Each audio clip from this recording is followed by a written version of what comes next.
شروع کرتا ہوں اللہ کے پاک نام سے جو بڑا مہربان اور نہایت رحم کرنے والا ہے۔ ہم اسلام ہاؤس کی طرف سے اپنے سامعین اور ناظرین کو خوش آمدید کہتے ہیں۔ ناظرین، جیسا کہ آپ سب کے علم میں ہے، جہاں یہ دنیا لمحہ بہ لمحہ ترقی کی منازل طے کرتی جا رہی ہے اور روز بروز نئی ایجادات اور نئے حقائق سامنے آ رہے ہیں، وہیں تعلیم کے میدان کے ساتھ ساتھ تمام شعبہ جات میں ترقی اور نت نئے تجربات نے بہت سی پیچیدگیوں کو سلجھا دیا ہے۔ مگر ان سب کے باوجود کچھ حقائق ایسے ہیں جو ہمارے ایمان کی کمزوری اور ہمارے تعلیم یافتہ ہونے کے باوجود غیر مرئی قوتوں پر یقین کو ظاہر کرتے ہیں۔ ترقی کے اس دور میں شامل ہونے کے باوجود اب بھی ہم کہیں نہ کہیں اسی پرانے فرسودہ نظام میں جی رہے ہیں جن کو دنیا برا تو کہتی ہے پر بدلنے کی کوشش کبھی نہیں کرتی، یا ہم ان کو بدلنا ہی نہیں چاہتے۔ اسلام ہاؤس کے دیکھنے والوں، آج کی اس ویڈیو کا مقصد آپ کی توجہ اس اہم موضوع کی طرف دلانا ہے جو اس معاشرے میں کسی گندے جراثیم کی طرح سرایت کر گئی ہے۔ آپ لوگوں نے کئی بار سنا ہوگا فلاں شخص پر کسی جنات یا چڑیل کا سایہ ہو گیا، اس کے ہاتھ پاؤں مڑ جاتے ہیں، عجیب و غریب حرکتیں کرنے لگتا ہے، اس کی آواز عجیب و غریب ہو جاتی ہے۔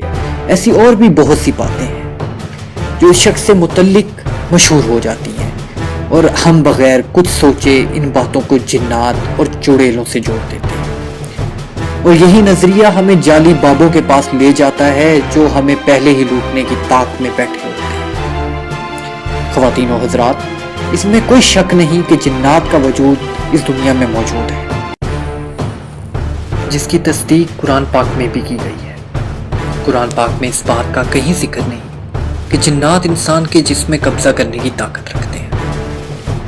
ایک مشہور واقعہ ہے، ایک بوڑھی خاتون حضور کی خدمت میں حاضر ہوئی اور التجا کی کہ یا رسول اللہ، میرے بیٹے کو کچھ ہو گیا ہے، اور وہ عجیب و غریب حرکت کرنے لگا، آپ میرے ساتھ چلیں۔ رسول پاک اس کے ساتھ گئے اور اس کے گھر کی دہلیز پر کھڑے ہو کر لڑکے کو دیکھنے لگے۔ ابھی آپ دیکھ ہی رہے تھے کہ وہ بڑھیا اپنے بیٹے سے مخاطب ہوئی اور بولی، تجھے دکھائی نہیں دے رہا ہمارے گھر اللہ کے محبوب آئے ہیں اور تو ایسی حرکتیں کر رہا ہے؟ آپ صلی اللہ علیہ وآلہ وسلم نے فرمایا، اے بڑھیا، کاش تو نہ بولتی تو میں اس کی اصل بیماری کا اندازہ لگا لیتا۔ ناظرین، اس واقعے میں یہ ثابت ہوتا ہے کہ یہ کسی جن کا سایہ نہیں بلکہ کسی بیماری کی وجہ ہوتی ہے۔ حال ہی میں ہونے والی ایک سائنسی تحقیق میں یہ بتایا گیا ہے کہ اس قسم کی بیماری کو ڈسوسیٹیو ڈس آرڈر کہتے ہیں۔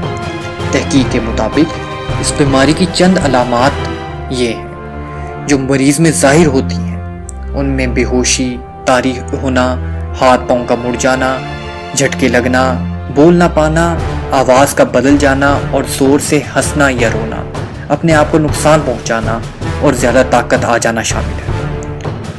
سب سے اہم بات، جب مریض کو ہوش آتا ہے تو اس کو کچھ یاد نہیں رہتا، اور یہ بات اس بات کو اور بھی پختہ کر دیتی ہے کہ اس میں جنات آئے تھے۔ پر نفسیات کے نقطہ نظر سے یہ باتیں اور مفروضے بالکل غلط ہیں۔ ماہرین اس کی وجوہات بیان کرتے ہوئے کہتے ہیں، جب کسی شخص پر کوئی جذباتی بوجھ ہو اور وہ کسی سے بیان نہ کر سکے اور خود بھی جواب تلاش کرنے سے قاصر رہے تو ایسی حالت ہو جاتی ہے۔ اس کے علاوہ جن کا بچپن ڈر اور خوف میں گزرا ہو، یہ ساری چیزیں نفسیاتی دباؤ کا ذریعہ بنتی ہیں اور انسان کو اس حالت تک پہنچا دیتی ہیں۔